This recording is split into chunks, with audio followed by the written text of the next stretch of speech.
Hey y'all, have you guys ever played with those dominoes? You know, like the ones where you take forever and set up the big chain reaction on the domino line and then knock one over and it goes all the way down the line? Well, the other day I was like, is that all there is to dominoes? Or are there other things? Like, could you set up towers with them? Could you make domino lines with different patterns than just the regular up and down verticals all the way down the line?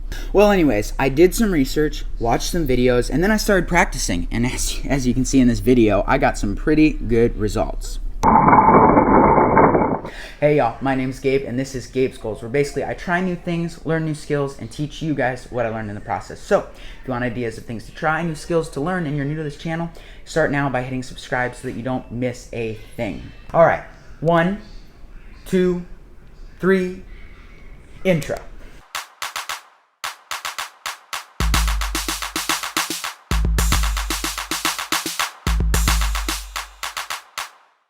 Alright y'all, so like I said, I did research, I watched a bunch of videos, and there are a lot of cool tricks out there.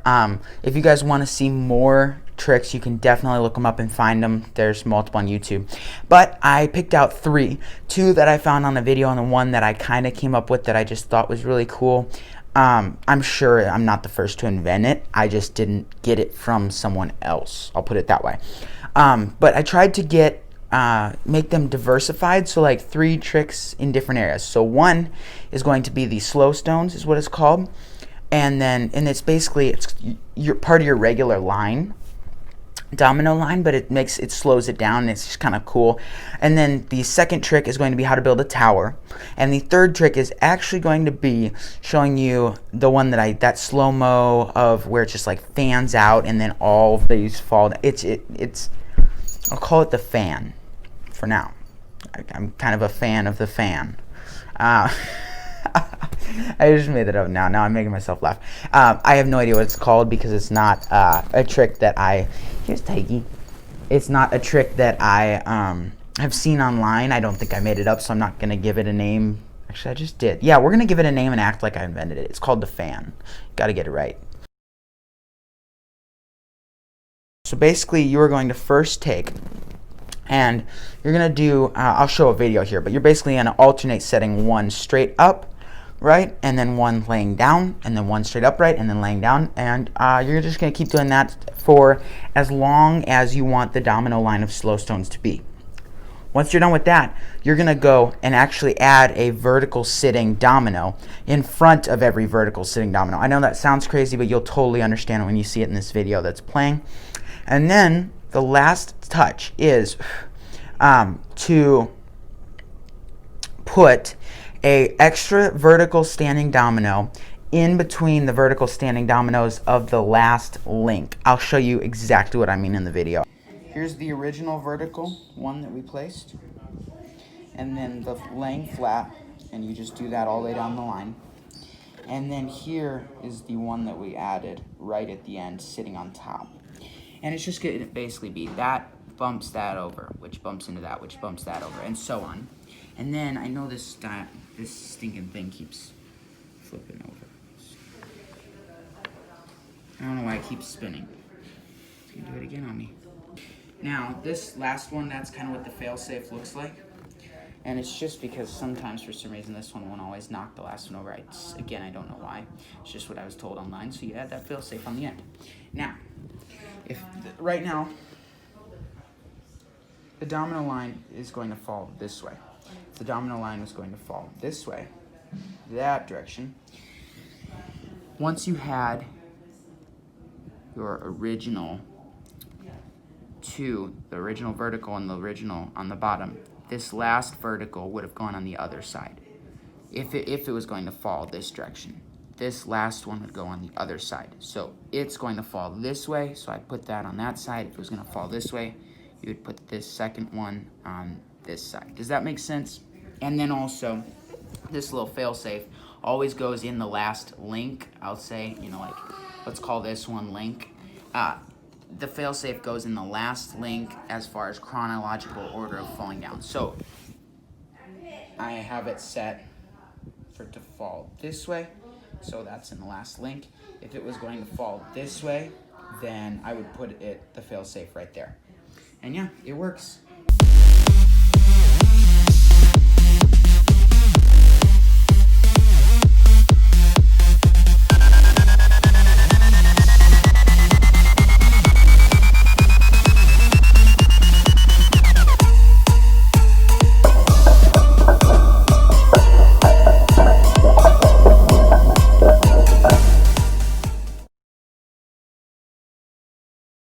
Okay, trick number 2 is going to be the tower. Alright, so now you're just going to make a line of parallel lengthwise dominoes, and you want to make sure they're straight and equally spaced, and you also want to remember that it's going to be a pyramid shape. So if you want it to be tall, you got to make it wide at the bottom. You can add more later to the base to make it room for a taller structure, but it will be hard. Alright, now you can see that I'm placing them non-parallel. What is the word for that? Maybe perpendicular, but you can see not in a parallel fashion from the original blocks, and you can see that I'm staggering them.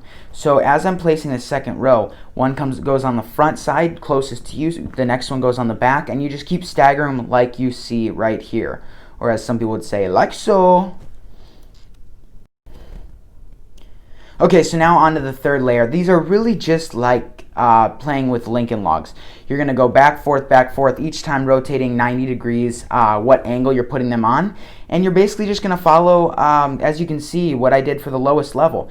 After this, then you're going to do your fourth row, which will be staggering, and your fifth row, which will be back to the parallel with the original row. And you just keep going like this until you are left with only space for one. That means you've hit the top of the pyramid. And you'll notice that as I'm putting the second row, there's slightly less going. Watch, here's the last piece. I'm going to place it right now. Notice it's not on the edge because I run out of spaces. So you'll see, it might be confusing now. You'll see when you make it, it all makes sense. But as you go up, it is going to get smaller and smaller each level width-wise. Okay, so now we got a freeze frame, because I got to call to your attention something here. If you look closely, row number 1 is a row of parallel blocks. Row number 2, I stagger. Row number 3 is parallel blocks. Now row number 4 will be staggering again. Logic tells you that. But now look at, as I stagger row number 4, they are going to be placed opposite row number 2. So watch, row 2 was back, front, back, front, back, front, back, front. So the next row 3 is going to be the opposite. Back, front, back, front, back, front, back. You get it? Okay, hand, you can go now. Hand. Hey, stop blocking me. Get out of here. Okay, there he goes. Whew. That could have been bad. I hope that makes sense. Tried to explain that the best I could. You'll get it when you're making it. You'll figure it out.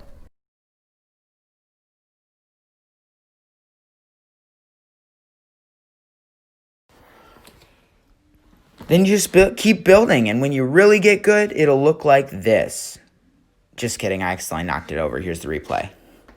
Just kidding. Enjoy this slowy. Here's what it really looks like when you make a good tower, and yes, slowy, I do like how ridiculous.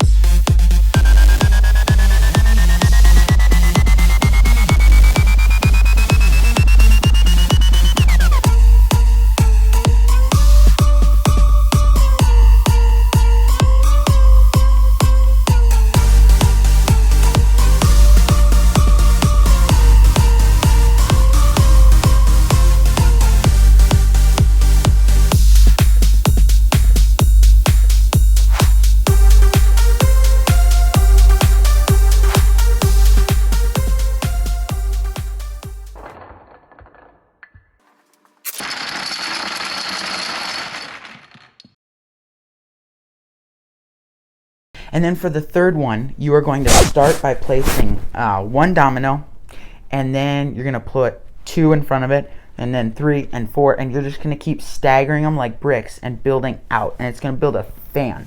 And what you're going to want to do is, when I originally made it, I made them with really close gaps because it looked cool, and I don't know. And I was afraid that it wouldn't have enough force with those tiny little gaps to knock them down. They would just kind of like become one and hold up. So you could experiment with bigger gaps, but actually when I knocked it down, those tiny little gaps worked out great. Like, it looked really cool, as you can see in the slow-mo. So it's up to you. You could try experimenting with bigger gaps. I haven't done that, so I don't know exactly what it does. It may be cool, maybe not. But you don't have to be afraid to put smaller gaps there. They work absolutely fine. And if you want the outcome that I got, do smaller gaps. And it's pretty self-explanatory. I have not experimented. Obviously, I've had a domino line coming into it, like you saw, knocking it over. I have not experimented with putting a domino line coming off the other side. I'm sure it would work because you have like a whole tidal wave coming down. You could probably even make it to where it comes out and then goes back in like a diamond or something. You could have all sorts of fun with that. That's about it. It's super simple, super easy, and hopefully y'all have fun with it. I really enjoyed. I spent like the whole afternoon making dominoes, and so I really enjoyed messing around with it. And so I hope you guys have fun and enjoy those tricks.